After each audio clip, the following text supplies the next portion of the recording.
Praise lord అందరికీ. 46వ కీర్తన మొదటి వచనంలో దేవుని వాక్యం ఈ విధంగా సెలవిస్తుంది.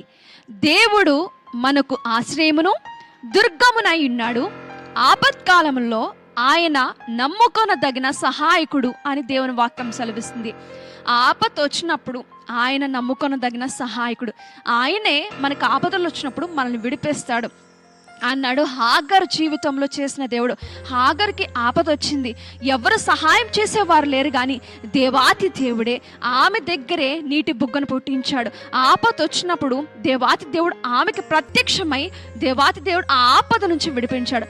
మన జీవితంలో కూడా ఎటువంటి ఆపదలు వచ్చినా, ఎటువంటి పరిస్థితులు వచ్చినా ఆయన మన దగ్గరకు వచ్చి మనకు వస్తున్న ప్రతి ఒక్క ఆపద నుండి, విపత్తు నుండి విడిపించి మనల్ని బలపరిచి నడిపించునుగాక.